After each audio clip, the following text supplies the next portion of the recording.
Assalamualaikum warahmatullahi wabarakatuh. Bersyukur kita kehadrat ilahi dengan limpah dan kurnianya, dapat lagi kita merasai nikmat iman dan Islam pada hari ini. Selawat dan salam kepada junjungan Nabi Muhammad SAW dan ahli keluarga baginda serta para sahabat baginda. Alhamdulillah, segala puji bagi Allah yang telah mempertemukan kita pada hari ini dalam majlis yang penuh berkat ini.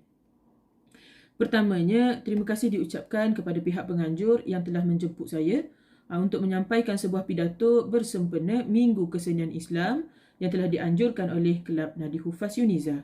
Terima kasih juga kepada pensyarah saya, Dr. Abdul Qahar bin Ibrahim, yang sudi meluangkan masa untuk hadir pada program malam ini.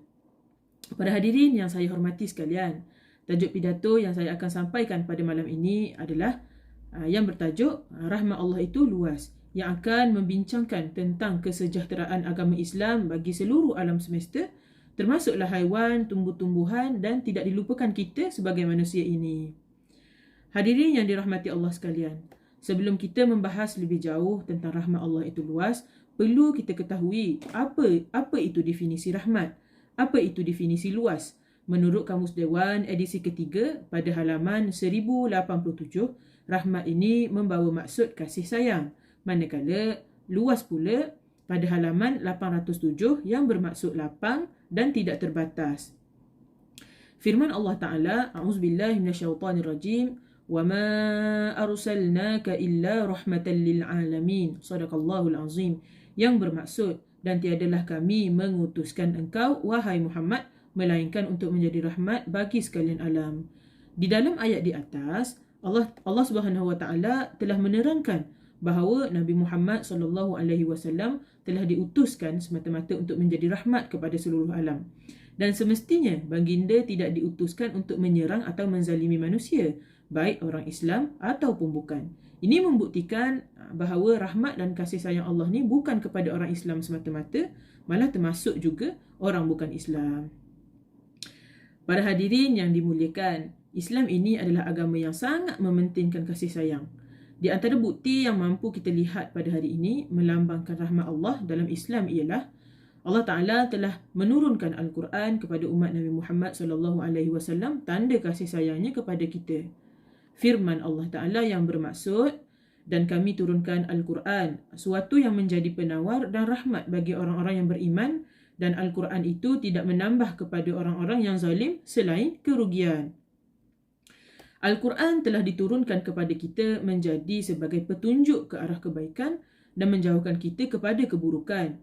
Maka jelaslah di situ bahawa Allah Ta'ala menunjukkan rahmat dan kasih sayangnya terhadap hamba-hambanya dengan menurunkan kitab suci Al-Quran agar tidak sesat di dunia ini.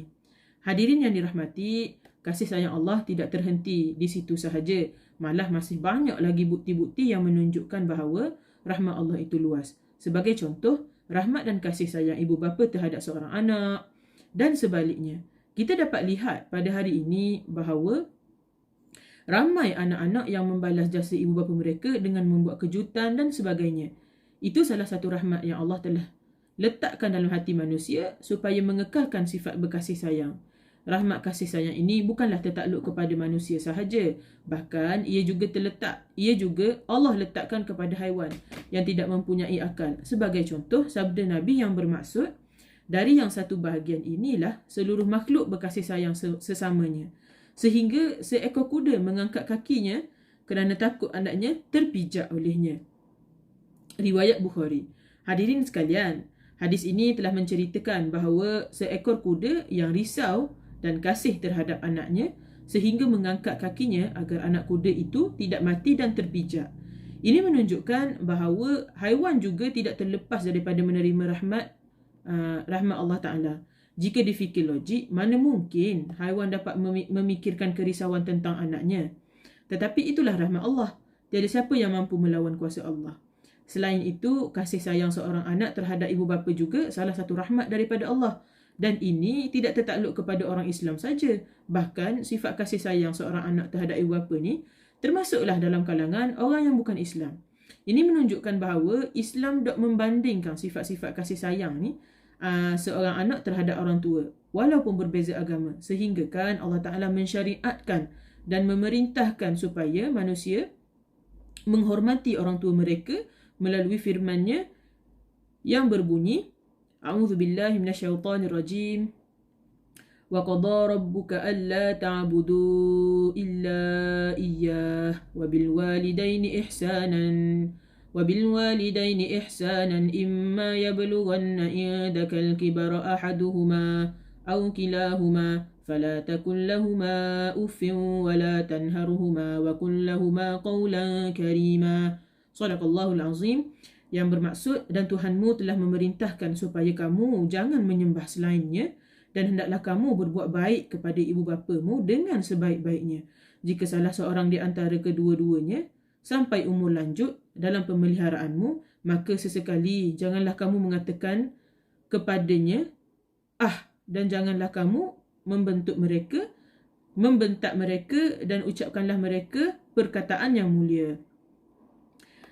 Dalam ayat ini, kita dapat lihat bahawa Allah telah menegaskan kita supaya berlaku baik terhadap orang tua dan melarang kita daripada berkasar kepada mereka sekalipun dengan hanya menyebut perkataan Ayat ini sangat khusus kepada seorang anak supaya menghormati ibu bapa dalam apa jua keadaan sekalipun. Ini menunjukkan bahawa Allah bersifat rahmat terhadap ibu bapa dan mengangkat tinggi darjat mereka walaupun mereka berbeza agama.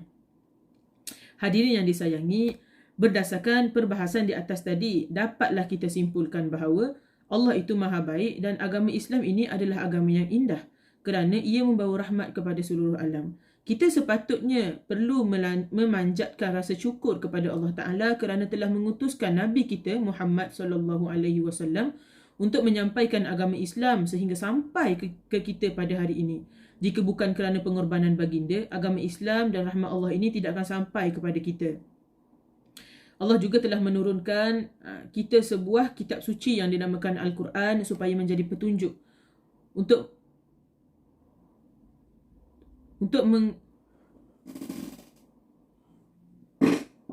mengelakkan diri daripada kesesatan. Bersesuaian dengan sabda Nabi SAW yang bermaksud, dari Malik, sesungguhnya Rasulullah SAW telah bersabda, aku tinggalkan kepada kalian dua perkara yang tidak akan tersesat sekiranya kamu berpegang kepada duanya, iaitu kitabullah dan sunnah Nabi. Oleh itu, saya menyeru kepada seluruh hadirin pada malam ini untuk sama-sama kita menyebarkan rasa rahmat dan kasih sayang Islam ini terhadap semua manusia tanpa mengira bangsa dan agama, termasuklah makhluk Allah yang lain seperti haiwan dan tumbuh-tumbuhan, bersesuaian dengan pegangan agama Islam yang membawa rahmat di seluruh alam. Akhir kata, saya mengharapkan perbahasan atau pidato yang saya sampaikan pada hari ini mampu membuka mata masyarakat Islam dan bukan Islam tentang rahmat Allah yang menyeluruh kepada sekalian alam. Sekian sahaja. Wassalamualaikum warahmatullahi wabarakatuh.